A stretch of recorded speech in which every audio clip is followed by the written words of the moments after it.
The conference room at the Marriott had finally emptied, leaving behind the usual debris of a corporate strategy retreat: coffee-stained napkins, forgotten pens, and the lingering smell of overpriced catering. I loosened my tie and checked my phone. 9:15 p.m.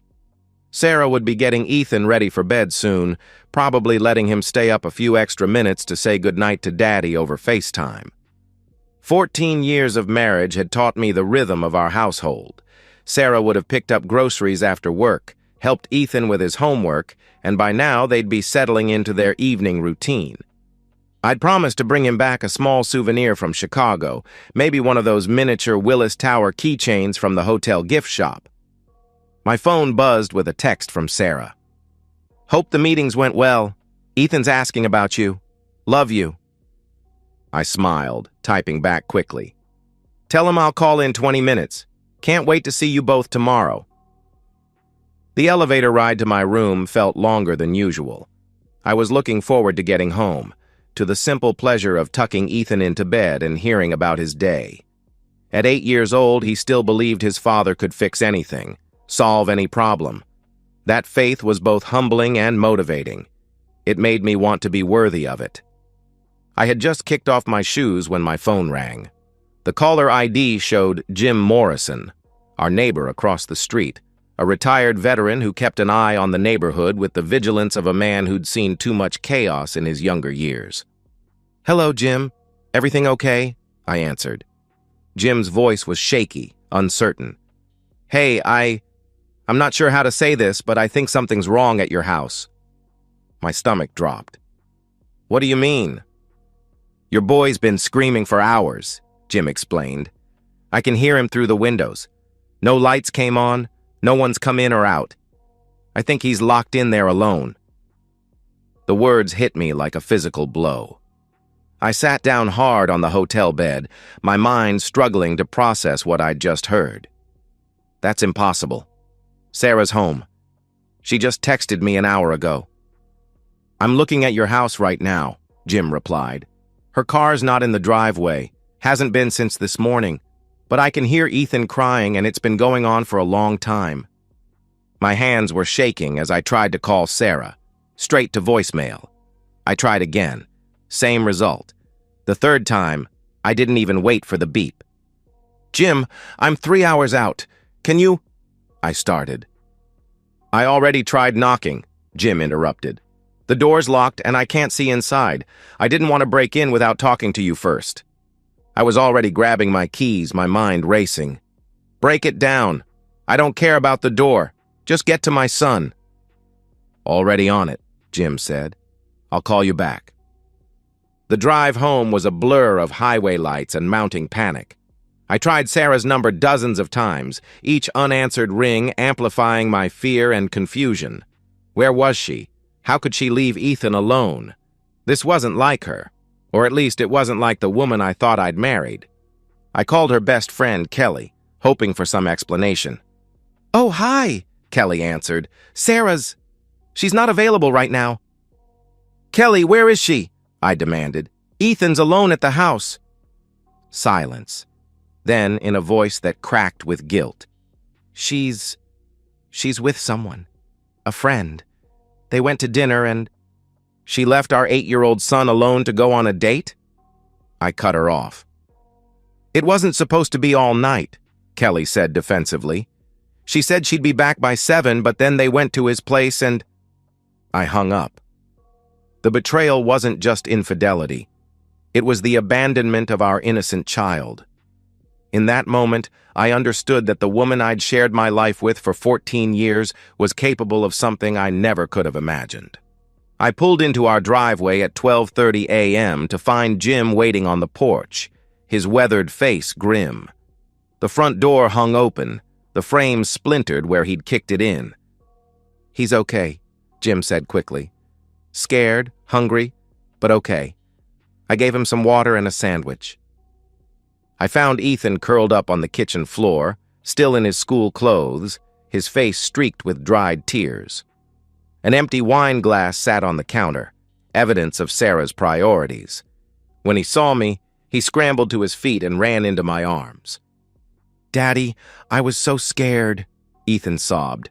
Mommy didn't come home, and I couldn't reach the phone, and I thought, shh, it's okay, I whispered, holding him tight. I'm here now. Everything's going to be okay. But as I held my son, both of us shaking, I knew that nothing would ever be okay again. The woman I'd trusted with the most precious thing in my life had abandoned him for her own selfish pleasure.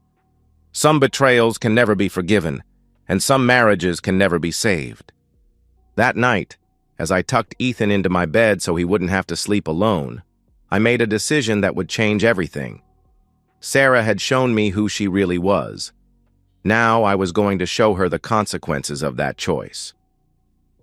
After ensuring Ethan was safely asleep at Jim's house, I stood in my garage, holding a Louisville Slugger that had been gathering dust since my softball days.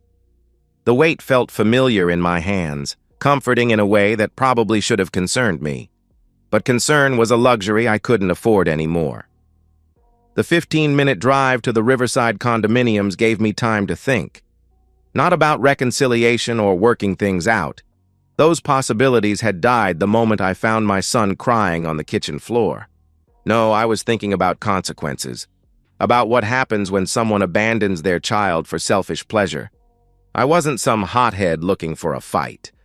I was a father who'd discovered that his wife was capable of unforgivable cruelty. The cold calculation that had replaced my initial panic surprised me. I wasn't thinking like a husband trying to save his marriage. I was thinking like a man who'd learned that some people deserve exactly what they get.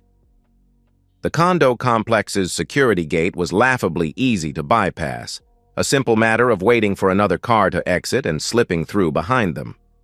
I parked 3 spaces down from the unit Kelly had reluctantly provided the address for, taking a moment to study the building. Music drifted from the second-floor unit. Jazz. Sarah always said she hated jazz. I climbed the stairs slowly, the bat hanging loosely at my side. My knock was measured, controlled, the knock of a man who'd moved beyond caring about social niceties. Sarah answered the door in a silk robe I'd never seen before, her makeup smudged, her hair tousled. For a moment, she looked like she'd seen a ghost. "What are you doing here?" she asked. I walked past her without answering. The apartment was exactly what I'd expected. Modern, sterile, the kind of place a man buys when he's more interested in impressing women than building a life.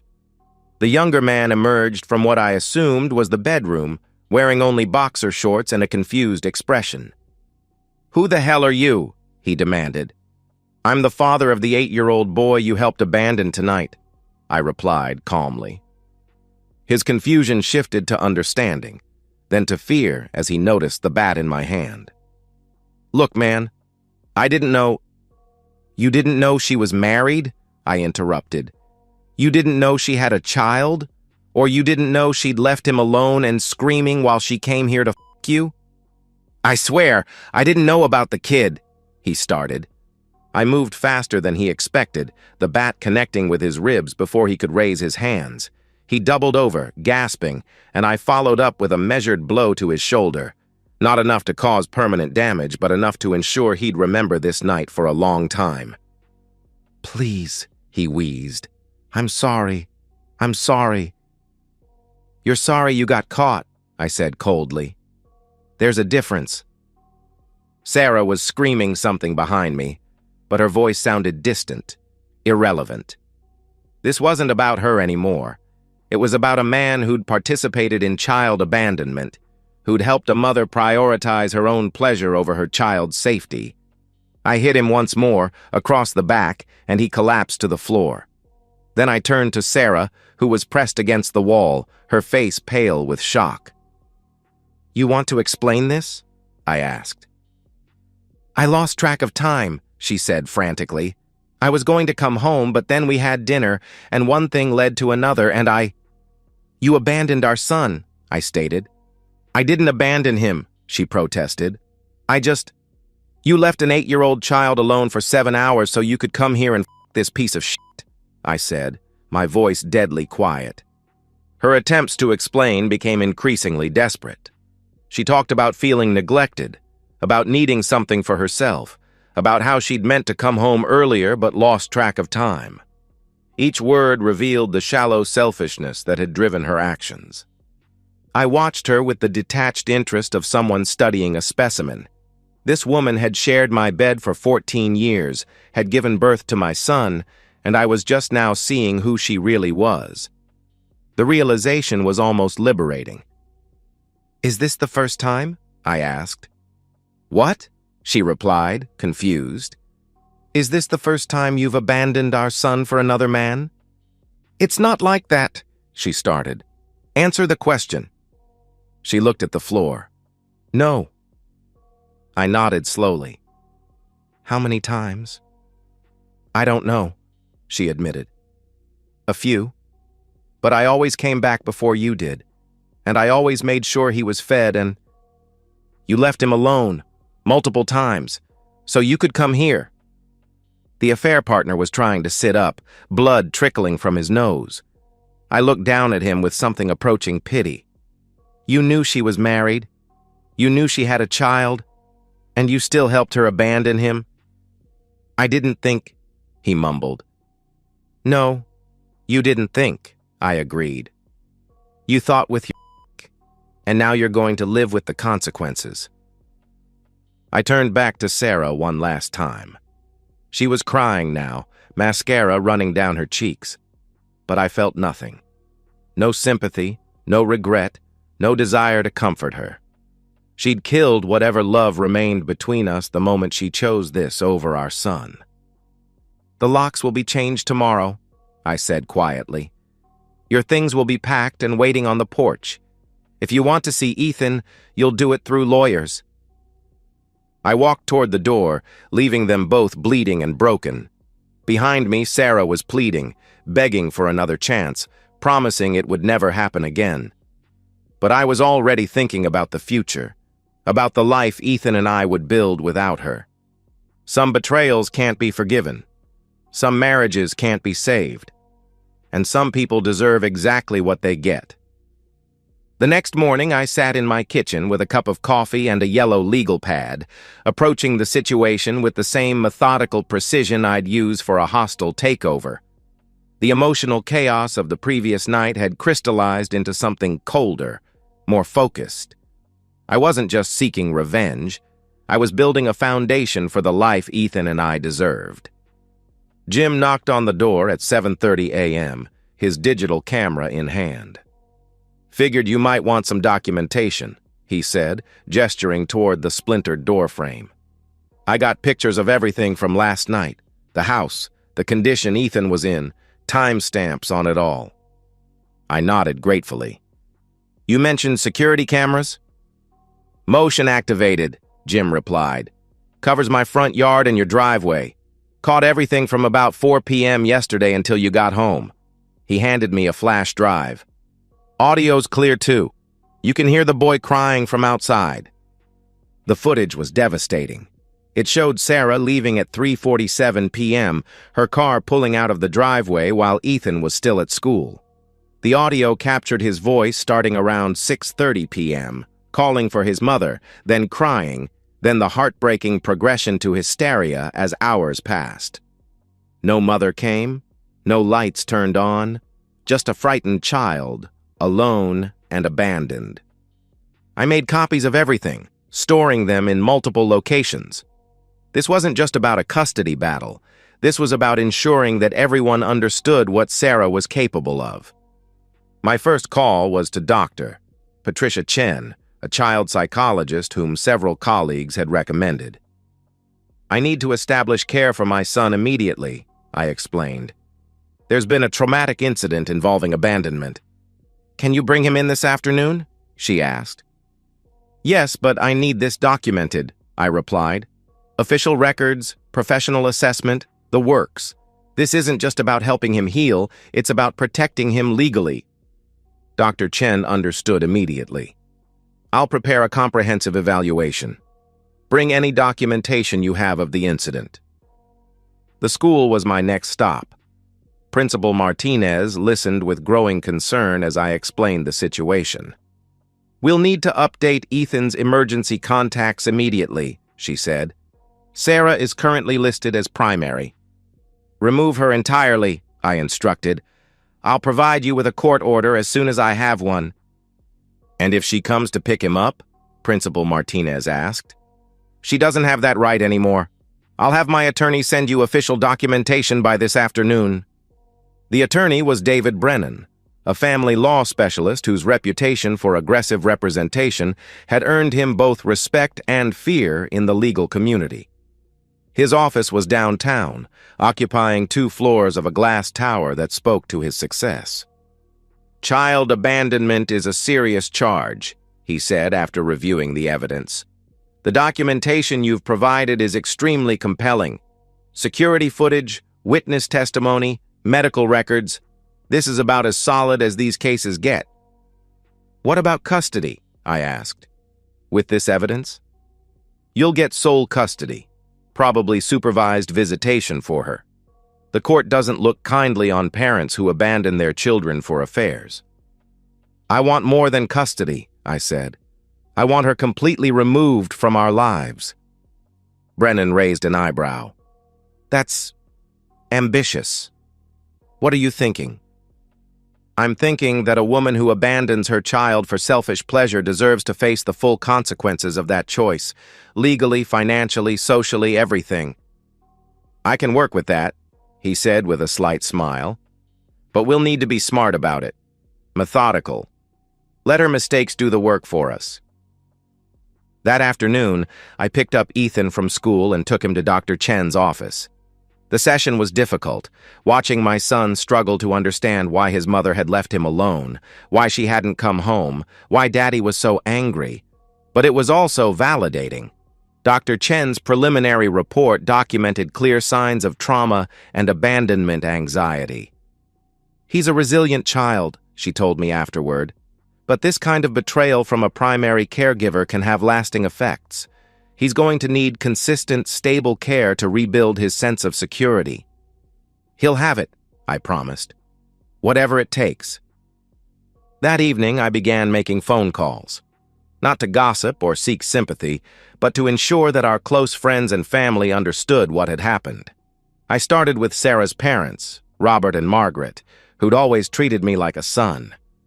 "I'm calling to let you know that Sarah and I are getting divorced," I said simply. "She abandoned Ethan for 7 hours to conduct an affair. I have security footage and witness testimony." The silence on the other end was deafening. Finally, Margaret spoke. "She left Ethan alone?"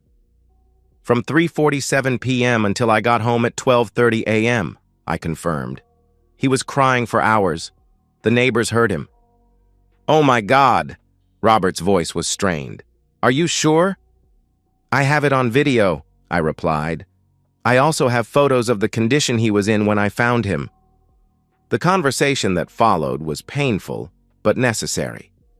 Sarah's parents were devastated, their image of their daughter shattered by undeniable evidence. By the end of the call, they'd asked if they could maintain a relationship with Ethan, expressing their intention to have serious words with Sarah. I called my own parents next, then my sister, then our close friends. Each conversation was the same, a simple recitation of facts, supported by evidence, followed by shock and support. I wasn't asking people to choose sides, I was simply ensuring they understood the truth. The final call was to Sarah's employer, Global Marketing Solutions. I didn't speak to her directly, but I did have a conversation with her supervisor, Jennifer Walsh, about the reliability of employees who abandon their children. "I'm not asking you to fire her," I said carefully. "I'm simply informing you that she's going through some personal issues that have affected her judgment. Issues involving child abandonment." By the time I tucked Ethan into bed that night, the groundwork was laid. Tomorrow, Sarah would wake up to discover that her world had begun to crumble. But tonight, my son was safe, the truth was documented, and justice was in motion. "Daddy?" Ethan's voice was small in the darkness. "Is Mommy coming back?"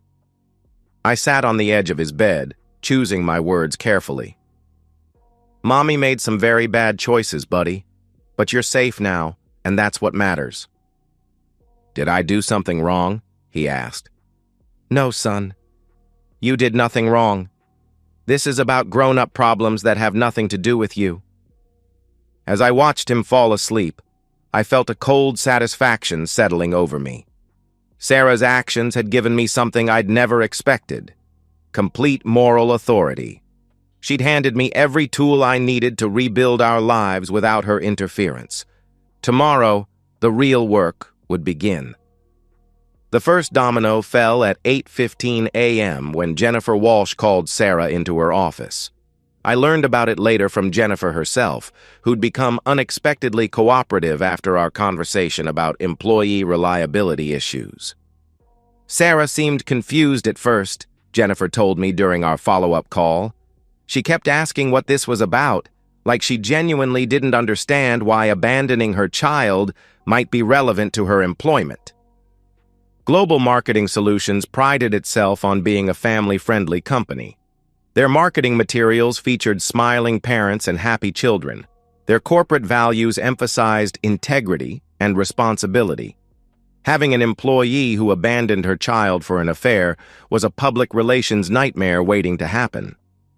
We can't terminate her for personal issues, Jennifer continued, but we can certainly make her position here uncomfortable. Project reassignments, reduced responsibilities, isolation from client-facing roles. She'll get the message. The second domino fell at Ethan's school, where word traveled quickly through the tight-knit community of parents. I hadn't gossiped. I'd simply provided factual information to people who needed to know. But the truth has a way of spreading, especially when it's supported by evidence. Margaret Chen, the PTA president, called me directly. "We've removed Sarah from all volunteer committees," she said. "The executive board felt it was inappropriate for someone with her judgment issues to be involved with children's activities." "I appreciate the concern for the children's safety," I replied carefully. "Is it true she left Ethan alone for 7 hours?" Margaret asked. "I have security footage if you'd like to see it," I offered. The silence that followed told me everything I needed to know. By the end of the day, Sarah's name had been quietly removed from every school-related activity. The parents who'd once invited her to coffee dates and dinner parties now viewed her as a pariah. The third domino was more personal. Robert and Margaret drove down from Portland, their faces grim with determination. They'd spent the night watching the security footage I'd provided, listening to their grandson's cries, and they were devastated. "We raised her better than this," Margaret said, her voice breaking. "I don't understand how she could do this to her own child." "Have you spoken to her?" I asked. "We tried," Robert replied. "She's staying at some hotel claiming this is all your fault, that you're overreacting.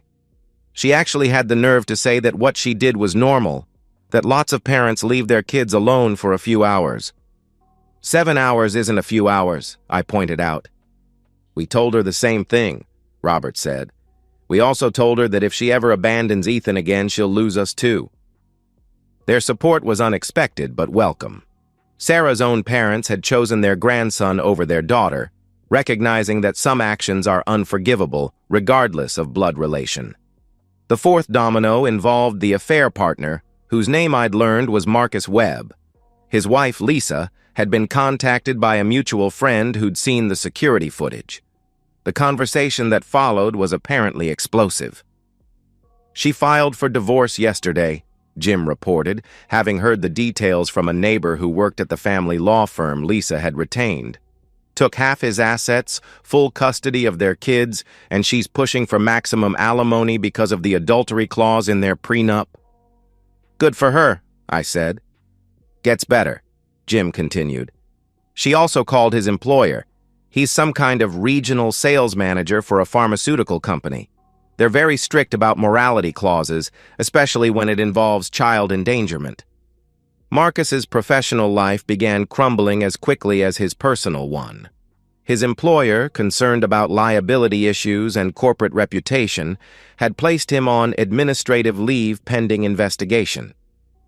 In the pharmaceutical industry, where trust and reliability were paramount, being associated with child abandonment was career suicide. The fifth domino was Sarah's social circle, which collapsed with surprising speed. Her friends, many of whom were mothers themselves, couldn't reconcile the woman they knew with someone who would abandon her child for an affair. The security footage, which I'd shared selectively and strategically, was damning beyond dispute. "Kelly called me," Margaret mentioned during one of our updates. "She's horrified. She said if she'd known Sarah was planning to be gone all night, she never would have covered for her." "What did you tell her?" I asked. "That enabling child abandonment makes her complicit," Margaret replied. "She's pretty shaken up about it." The sixth domino was the most satisfying: Sarah's desperate attempts to control the narrative. She'd begun calling our mutual friends, trying to explain her actions, but her explanations only made things worse. Every conversation revealed the shallow selfishness that had driven her choices. "She actually told the Hendersons that she deserved some happiness," Jim reported after running into Sarah at the grocery store. "Can you believe that? She's trying to make herself the victim in this." "How'd that go over?" I asked. "About as well as you'd expect," Jim replied. "Tom Henderson has 3 kids of his own. He told her she was lucky you didn't call the police." The seventh domino was financial. David Brennan had filed for emergency custody and spousal support termination, citing the child abandonment as evidence of Sarah's unfitness as a parent and spouse. The court had frozen our joint accounts pending investigation, but since I was the primary breadwinner, this hurt her far more than me. "She's had to move in with her cousin in Beaverton," David reported.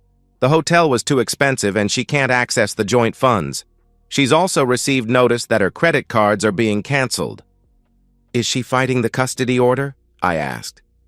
"She tried," David replied. "Her lawyer withdrew from the case after seeing the evidence. Apparently, he told her that defending child abandonment was career suicide." The eighth domino was the most personal: Sarah's attempt to see Ethan.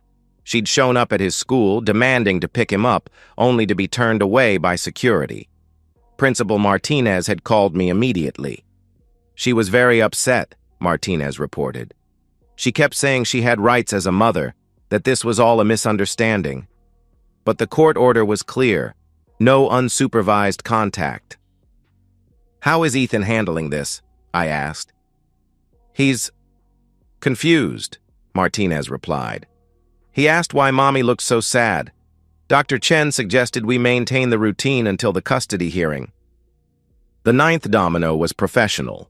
Word had spread through Sarah's industry that she was involved in a domestic situation involving child abandonment. In a field where reputation was everything, this was devastating. 2 clients had already requested different account managers, and others were likely to follow. "She's essentially unemployable in her current position," Jennifer confirmed. "We're going to offer her a severance package to leave quietly. It's better for everyone involved." The 10th and final domino was the most devastating: Sarah's complete social isolation.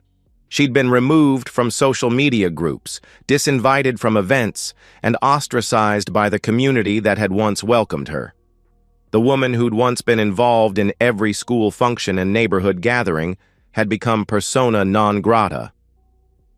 "She called me yesterday," Margaret said quietly. "She was crying, begging me to talk to you, to ask you to call off the dogs. She said her life was being ruined." "What did you tell her?" I asked. "That she ruined her own life the moment she abandoned her grandson," Margaret replied. "That actions have consequences, and she's finally facing them." 2 weeks after that devastating phone call, Sarah's world had completely collapsed. She'd lost her job, her home, her friends, and her reputation. The affair partner had fled town to escape his own consequences. And through it all, I'd done nothing but tell the truth. The beauty of it was that I hadn't destroyed her. She'd destroyed herself. I'd simply ensured that everyone knew what she was capable of. The rest was just the natural consequence of her choices. That evening, as I watched Ethan play in the backyard, I felt a deep satisfaction. Justice had been served, not through violence or revenge, but through the simple power of truth. Sarah had shown everyone who she really was, and they'd responded accordingly. Some betrayals can't be forgiven. Some people can't be redeemed. And sometimes, the best revenge is simply stepping back and letting someone face the consequences of their own actions. 1 year later, I sat in the same chair where I'd made those first phone calls, but everything had changed. The house was brighter somehow, filled with the laughter of a child who'd learned that his father's love was unconditional and protective. Ethan had grown into a confident, secure 8-year-old who understood that some people weren't worthy of trust, but that didn't mean the world was unsafe. The divorce had been finalized 6 months ago. David Brennan had been right. The documented evidence of child abandonment made the legal proceedings straightforward. I'd received sole custody with Sarah, granted minimal supervised visitation every other weekend. She'd used it exactly 3 times. The most unexpected validation came from a phone call I received last month. Robert and Margaret had contacted me after cutting all ties with Sarah, unable to reconcile with a daughter who could abandon her own child. "We've been thinking," Robert said during our brief conversation. "We know this might be awkward, but we'd like to maintain a relationship with Ethan. We're his grandparents, and what Sarah did, it doesn't change how we feel about him." "Of course," I'd replied. "He needs all the love he can get."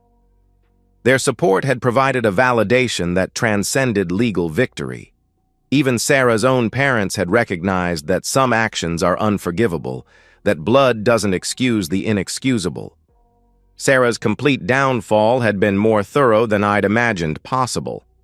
She'd lost her job at Global Marketing Solutions, accepting a severance package to leave quietly. Her attempts to find similar work had been unsuccessful.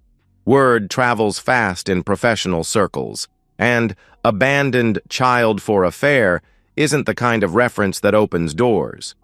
She'd moved to Seattle, I'd heard, living in a studio apartment and working retail. The woman who'd once coordinated charity galas and hosted dinner parties was now folding clothes at a department store. Her social media presence had vanished, her old friends had moved on, and the life she'd built over 14 years had crumbled to dust. Marcus Webb had fared even worse. His wife's divorce had been brutal, taking half his assets and full custody of their children. His employer had terminated him for cause, making him ineligible for unemployment benefits. Last I'd heard, he'd left Oregon entirely, presumably to start over somewhere his reputation couldn't follow him. The affair partner who'd helped a mother abandon her child had discovered that actions have permanent consequences. His moment of selfish pleasure had cost him his marriage, his children, his career, and his future. Like Sarah, he'd learned that some choices can't be undone. The most satisfying part wasn't their suffering. It was the life Ethan and I had built in the aftermath. Dr. Chen had been right about his resilience. With consistent care, stable routines, and the security of knowing he was protected, he'd flourished. The frightened child I'd found on the kitchen floor had become a confident boy who trusted that his father would always be there. I'd started dating again, not from loneliness but from a place of emotional health. Jennifer Walsh had introduced me to her sister, a pediatric nurse named Rachel, who understood the importance of putting children first. We'd been seeing each other for 3 months, and Ethan adored her. "She's nice," he'd told me after our first family dinner, "and she doesn't leave." That simple observation had captured everything. Rachel didn't leave. She showed up when she said she would, kept her promises, and treated Ethan with the respect and care he deserved. She was everything Sarah hadn't been: reliable, honest, and genuinely committed to the people she claimed to love. The legal system had done its job, but the real victory was psychological. Ethan had learned that his father would protect him, that some people weren't worthy of trust, and that actions had consequences. These were hard lessons for a child, but they were also valuable ones.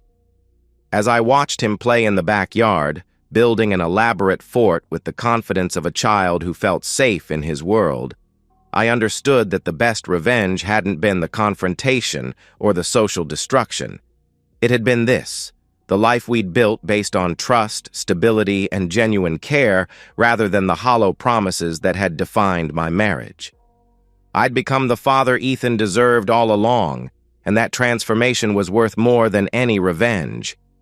Sarah had inadvertently given me the greatest gift possible, the chance to show my son what real love looked like. She'd shown him what it meant to be abandoned. I'd shown him what it meant to be protected. The woman who'd once shared my bed and my name had become irrelevant to our lives. She'd chosen momentary pleasure over permanent love, and now she was living with the consequences of that choice. Meanwhile, Ethan and I were building something real, something lasting, something worthy of the trust a child places in his father. Some betrayals can't be forgiven, but they can be transcended. Some people can't be redeemed, but they can be replaced. And sometimes, the best revenge is simply living well, loving deeply, and protecting what matters most. The phone call that had shattered everything had also revealed everything. Now I knew exactly what I was fighting for, and exactly what I was fighting against. The battle was over, and the right side had won. And so, we've reached the end of today's story. Was it what you expected, or did it take a twist you didn't see coming? I'm curious to hear your thoughts. Share them in the comments below, and let's get a conversation going. If this story kept you hooked, make sure to hit that like button. And if you're new here or just haven't subscribed yet, now's the perfect time to join our community. I bring you fresh, captivating stories every day, so click that subscribe button and turn on notifications so you never miss out. Thanks for watching, and I'll see you in the next one.